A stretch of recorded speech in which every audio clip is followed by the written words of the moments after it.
자, 여러분 안녕하십니까? 자, 여러분 이번 시간에는 맨큐의 경제학 챕터 11장 공공재와 공유자원에 대해서 공부하겠습니다. 세 번째 절에 해당하는 공유자원에 대해서 살펴볼게요.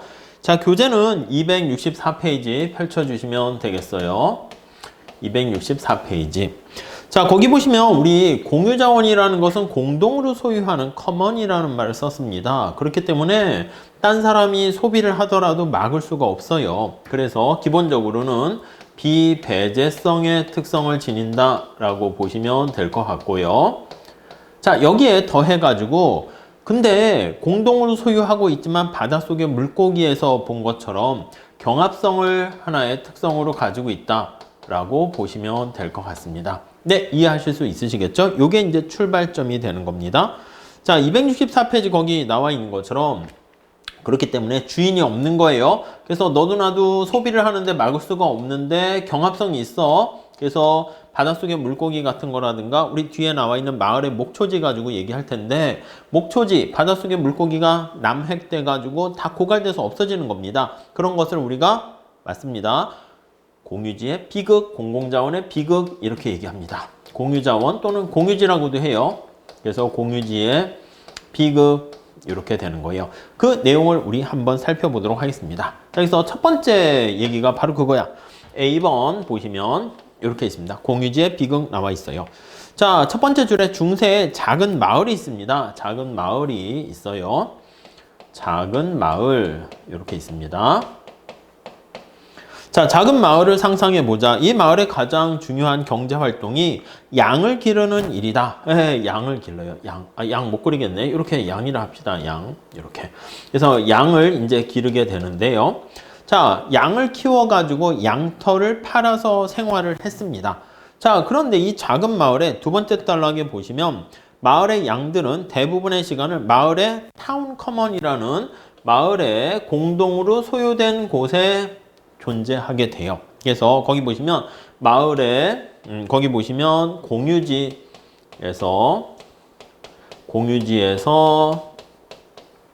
네, 계속 뭐 풀을 뜯어 먹고 있게 됩니다. 자, 그런데 누구든지 막을 수가 없어요. 이 비배제성이라는 단어가 제일 중요한 거예요. 누구든지 이 마을에 풀 목초지에 이렇게 오는 것을 막아낼 수가 없습니다. 무슨 말씀인지 아시겠죠?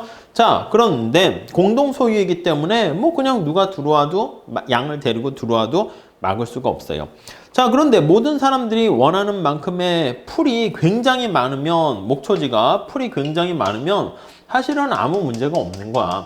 근데 문제는 이 풀이요 어느 정도 자꾸 뜯어먹다 보면은 점차 없어지게 되는 그런 상황이 발생하는 겁니다. 자, 그래서 지금 이렇게 마을 공유지가 있는 상황에서 어떤 일이 발생하는가 하면은요, 마지막 단락 볼게요. 자, 시간이 흐름에 따라서 마을의 인구가 증가하고, 시간이 흘러 마을의 인구가 증가하게 되고요. 네, 그리고 또 마을 공유지에 풀을 뜯어먹는 양의 숫자도 증가합니다. 양의 숫자도 증가하게 되었고요. 네. 그래서 초원의 면적은 제한되어 있습니다. 그렇죠? 초원의 면적은 제한되어 있어요. 자, 제한되어 있는 상황에서 자꾸 사람도 늘어나면서 양의 수도 증가하게 돼요. 자, 그 결과 양의 숫자는 증가했는데 초원은 제한되어 있다 보니까 네, 이런 상황이 궁극적으로 발생했어요. 네. 황무지가 돼버린 거예요. 그래서 시간이 흘러가면서 황무지로 변화해 버렸습니다. 네, 그래서 맨 마지막 줄에 보시면 황무지가 된 다음에 마을에 풀이 없기 때문에 어떻게 됩니까? 네, 맞아요. 양이 계속 존재할 수가 없게 되고요. 양이 존재하지가 않으면서 또 황무지가 되면서 양털 산업은 거기 보시면 쇠퇴하게 됩니다. 그래서 양털 산업이 쇠퇴하게 되었고요.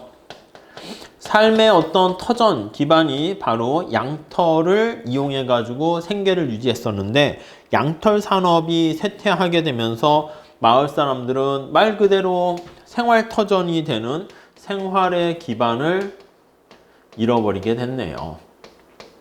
기반을 상실하게 됐다.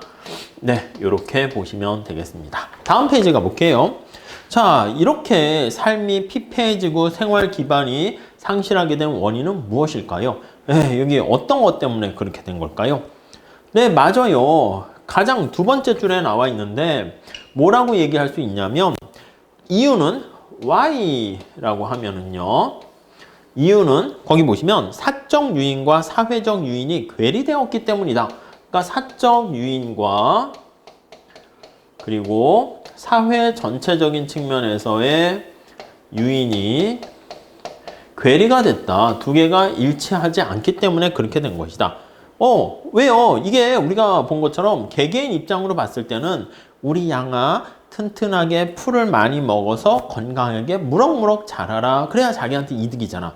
근데 마을 전체는요, 무조건 양을 너무 많이 키워가지고 풀을 다 뜯어먹게 되면 말 그대로 목초지가 다 없어져서 황무지가 될 텐데 어느 정도 선에선 그만 스톱해야 되는데 개개인 입장에서 보면은 이게 공동으로 소유하는 거라니까 공유지라니까 내가 이 풀을 뜯어먹도록 하지 않게 되면은 다른 양을 가지고 있는 주인이 그걸 뜯어먹게 되는 거예요. 자, 그래서 거기 네 번째 줄에 볼게요. 초원이 폐허가 되지 않도록 하려면 마을 사람들의 공동 노력이 필요한데 공동 보조를 했다라고 하면은 양의 숫자를 초원이 유지되는 수준으로 조정을 해야 됩니다. 그래서 양의 숫자를 증가하는 것을 요거 억제를 했어야 되는데 이걸 통제하지 못하게 된 거예요. 자, 그래서 사회 전체적인 유인은 바로 어떻게 됩니까? 라고 하면 적절한 어떤 양의 숫자가 있는데 숫자를 과도하게 넘어서는 상황이 발생했기 때문에 이런 문제가 생기게 된 것이다 라고 보시면 되겠습니다. 자, 그래서 이게 공동 소유되어 있는 공유지의 비극 이렇게 나와 있는데 두 번째 단락 볼게요. 외부 효과 때문에 발생했다. 네, 이거 중요합니다. 따라서 공유지의 비극은 네, 부정적인 어떻게 보면 외부 효과가 발생 원인이다. 네, 발생한 것이다 라고 보시면 되겠습니다. 한 사람의 양떼가 두 번째 단락 첫 번째 줄에 보세요. 공유지의 풀을 뜯어 먹으면 다른 사람의 양떼가 뜯어 먹을 수 있는 풀의 퀄리티, 질을 떨어뜨리게 되고요.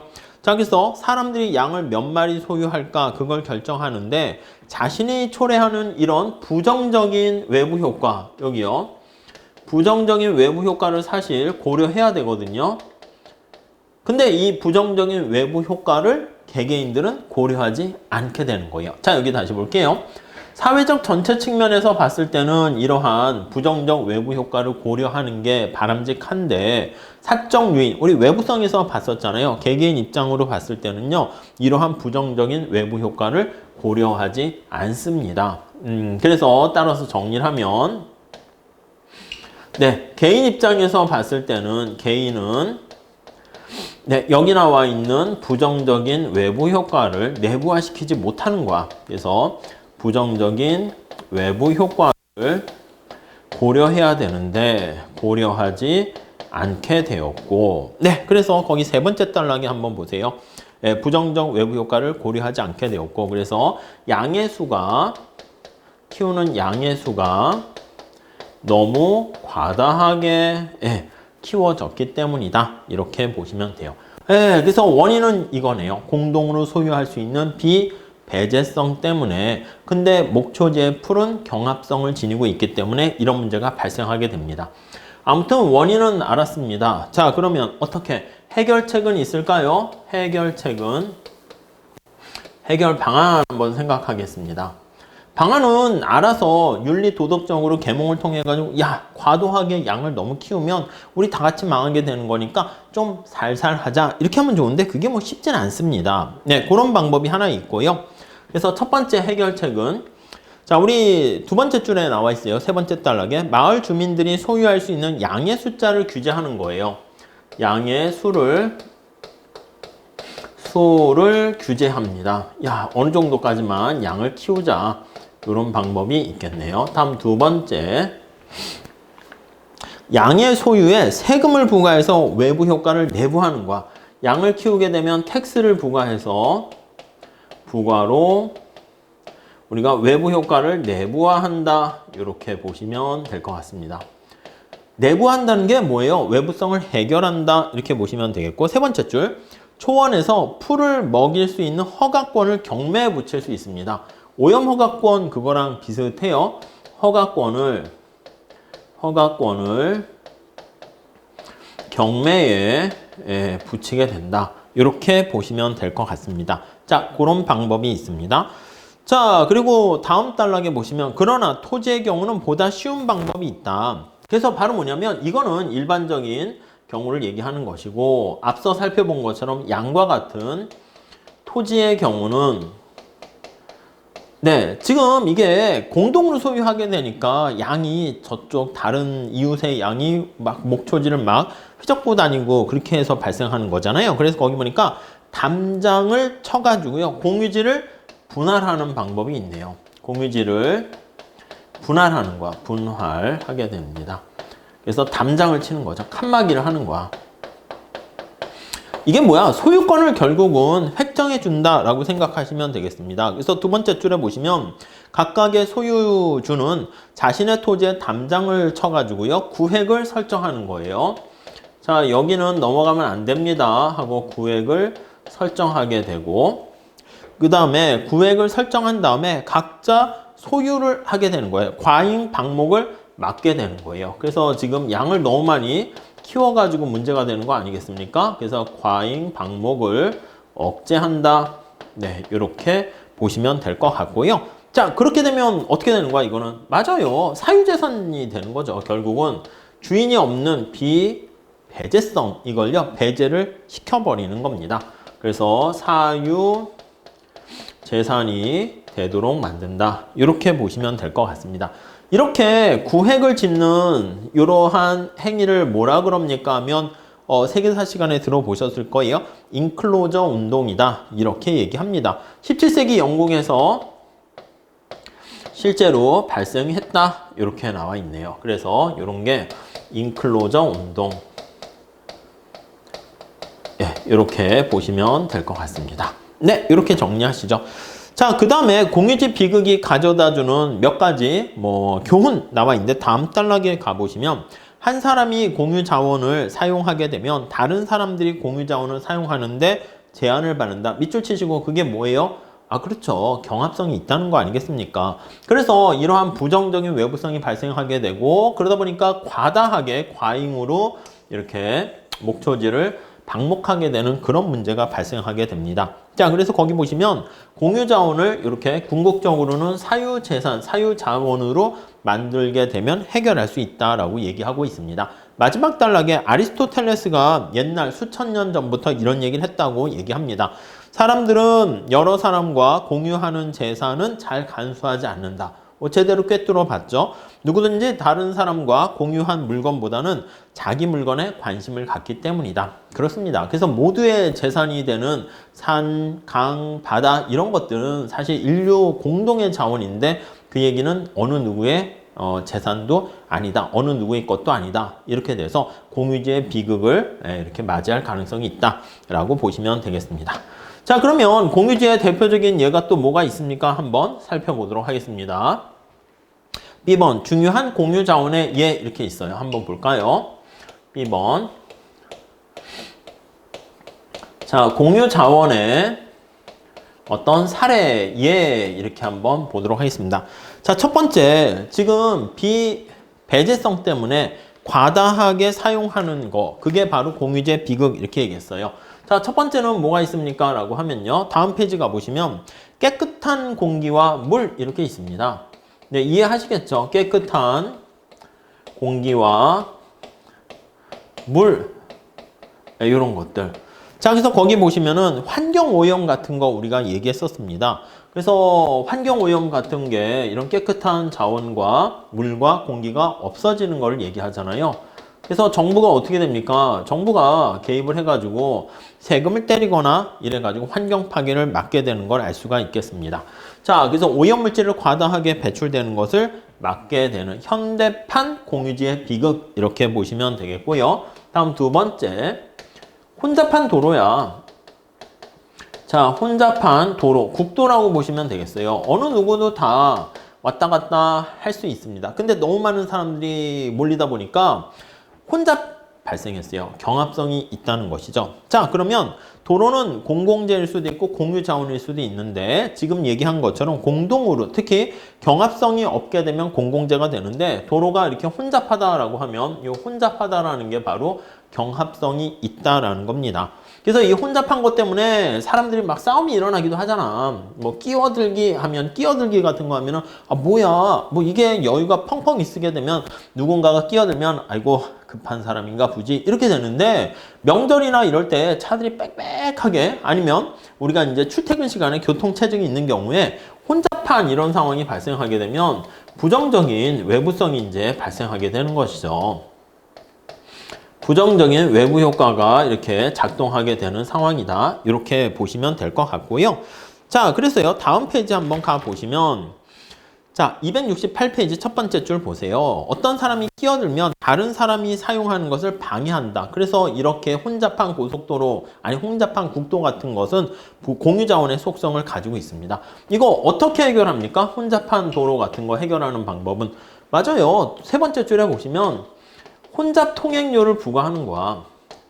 그러니까 혼잡과 관련된 통행료를 부과하게 되면 이 세금을 때리는 거랑 똑같습니다. 아침에 출근 퇴근할 때 혼잡 통행료 이걸 부과하게 되면은 그렇게 되면은 만약에 내가 그만큼 대가를 지불할 의향이 있다라고 하면 통행료를 내고 가게 되는 것이고 아이 난 뭐 그 정도까지는 아니야 공짜에서 갔는데 말이야 이게 막 교통 혼잡을 이야기하게 되니까 그냥 대중교통 타고 갈래 이렇게 되면 우리가 어느 정도 이 혼잡성을 줄일 수 있겠다라고 보시면 돼요.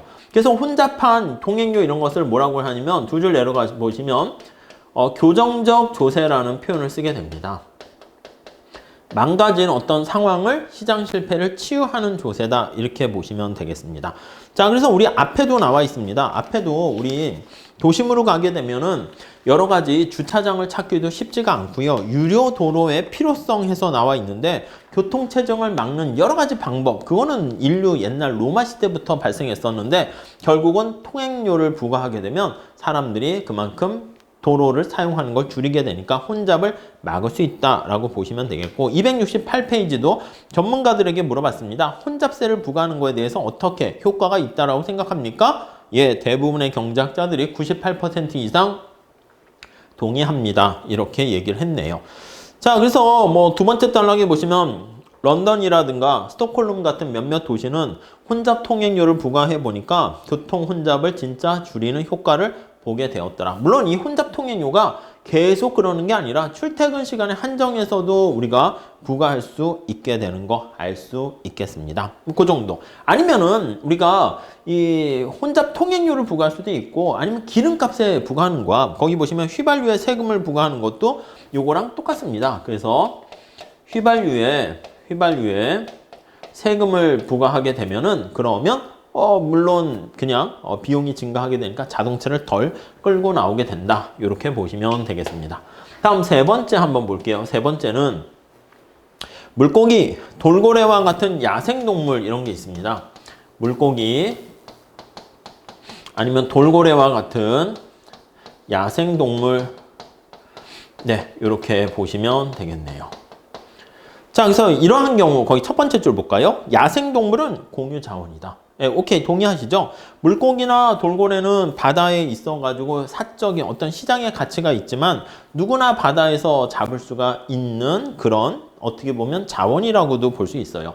앞에서 얘기했던 것처럼 양떼를 키우는 양을 키우는 어떤 목초지의 양이 제한되어 있는 것처럼 이것도 마찬가지입니다. 그래서 이게 주인이 없기 때문에 남획이 일어나게 되면 과다하게 이렇게 잡는 거예요. 그러면 고갈이 되는 그런 문제에 빠지게 됩니다. 이게 비극이다 이렇게 생각하시면 되겠죠.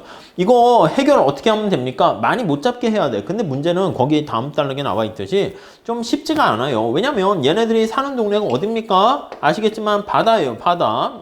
그래서 얘네들이 바다에 있어요. 근데 바다는 사실 어떻게 보면 국경이 접해 있는 건데 딱 이렇게 획일적으로 나눌 수가 없어. 뭐 돌고래나 야생동물 아니면 물고기가 왔다 갔다 하는 겁니다. 그렇기 때문에 바다에 있기 때문에 국제적인 국가 간의 어떤 협력으로 해결할 수밖에 없습니다. 그렇죠? 그래서 마지막 단락에 보시면 국제적인 협력, 또 바다는 너무 광활하기 때문에 우호적인 국가 사이에서도 어업권을 놓고 막 치열하게 싸우는 경우를 많이 볼 수가 있기 때문에 쉬운 건 아닙니다.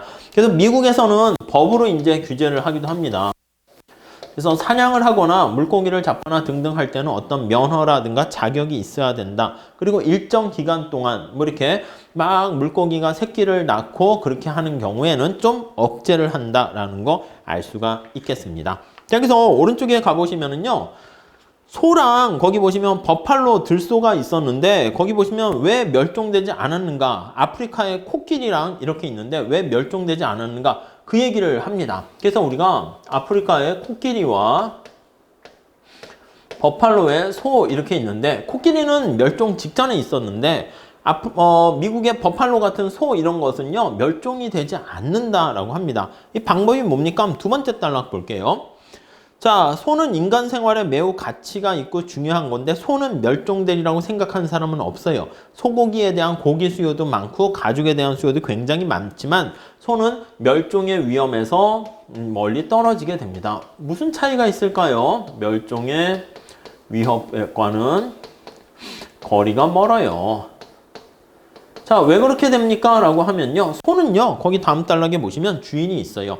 사유재산이야. 근데 코끼리 같은 경우는 공유재산으로 우리가 이제 관리를 하고 있는 거야. 그러니까 사실 어떻게 보면 주인이 없는 거죠. 그래서 멸종 위기에 빠지게 되는 거예요. 그래서 요즘 같은 경우에는 거기 보니까 아프리카 국가에서도 두 가지 방법을 썼대요. 거기 보니까 케냐, 탄자니아, 우간다는요. 코끼리 사냥을 불법, 상하거래는 금지 그냥 이렇게 했어. 근데 불법이라고 해도 그게 돈이 되면 그냥 잡는 사람이 있단 말입니다. 상하거래를 은밀하게 불법적으로 암시장에서 거래하는 그런 사람들이 존재해요.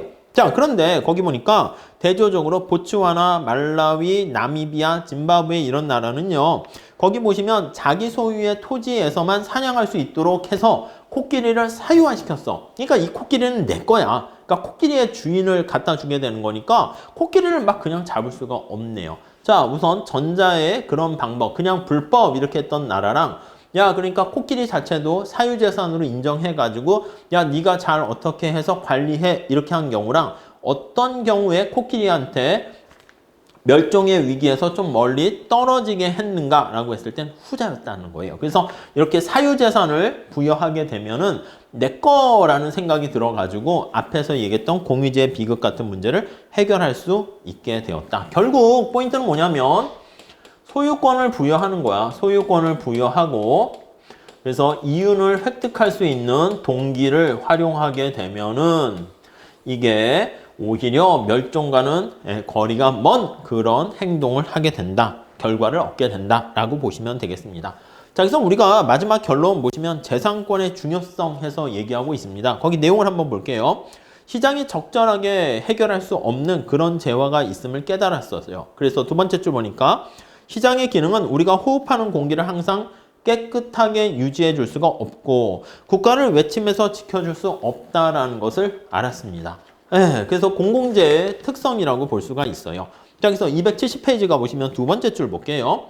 모든 경우에 재산권이 명확하게 확립되어 있지 않기 때문에 발생하게 되는 것인데 세 번째 줄 보시면 가치 있는 재화의 법적인 소유자가 존재하지 않기 때문에 그러니까 소유권이 없기 때문에 발생하는 문제라는 게 포인트가 됩니다. 그래서 환경이라는 거 모두의 소유이기 때문에 환경 오염을 시켜도 이거 내 거 아니야? 네 거도 되지만 내 거도 되니까 내 맘대로 과다하게 사용하겠어. 이렇게 되는 거예요. 자, 그래서 다음 줄에 중간에 두 번째 단락에 보시면 재산권이 확립되지 않아가지고 시장 실패가 발생했다라고 하면은